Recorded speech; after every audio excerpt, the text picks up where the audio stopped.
Okay, so it's puppy feeding time. Now, I'm a big believer in not feeding the dog out of a bowl like that. I want the dog to work for its food. So we have a couple of different items here. This basically is a treat reservoir. There's a little, and these things rotate, so we can close it. And so what we're gonna do is basically fill these up. I usually, you can, depending on how many of these you have, we have 4 balls and weights, and then this thing. This is gonna be the mother load. This is the easier one for him, but it does require him to manipulate a little bit with his nose. So I usually fill this one up first, and then once Sam gets done with that, then she's gonna actually start filling these up. This one is probably the easiest and my favorite one. I don't know why it's my favorite one, but it is.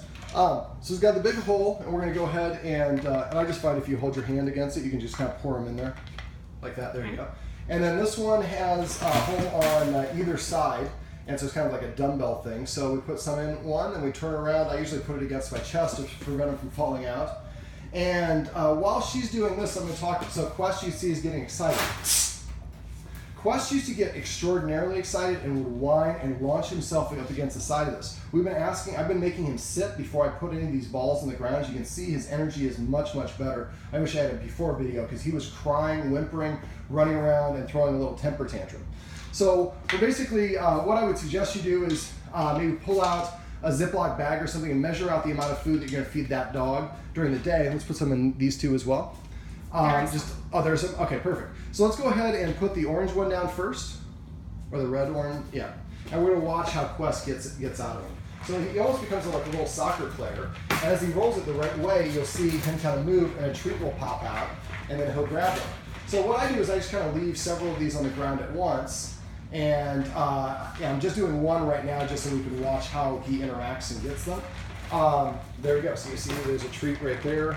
He missed, and he'll catch those later. Don't tell them how to do it. Now, one last little thing while he's doing this in the background. This one is from PetSafe. This is one of my favorite ones. There are 4 little nubs here. It's hard to kind of see. There you go. You can see them. We tore one of the nubs out because it was not letting the food come out quick enough, and Quest lost interest.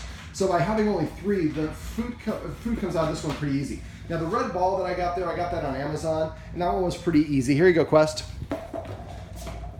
But you want to make sure that they start out and they're getting the treats pretty easy so they understand how the game works.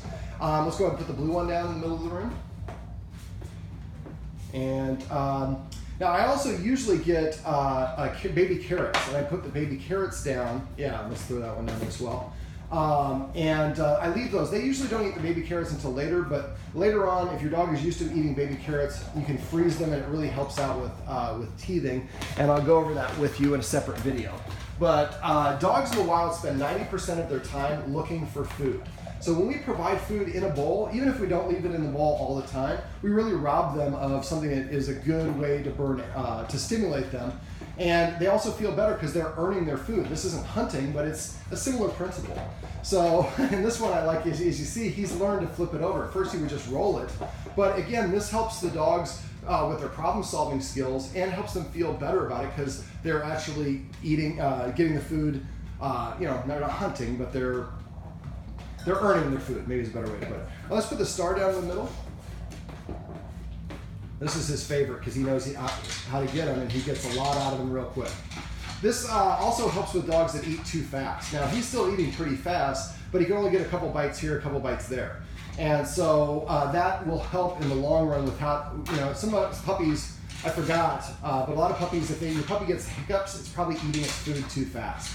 So you can, if you're gonna feed in a bowl, you can just put a small handful, maybe 5 or 6 kibble bites, let them eat that, make them sit, give them some more. That helps with self-control. But really for the first 2 weeks to a month, I would recommend and prefer that you feed your dog using these sort of interactive toys to stimulate their problem solving and give them something to do. And help with their self-worth because they're earning it themselves. Right, Quest? It's like, don't bother me, man, I'm eating.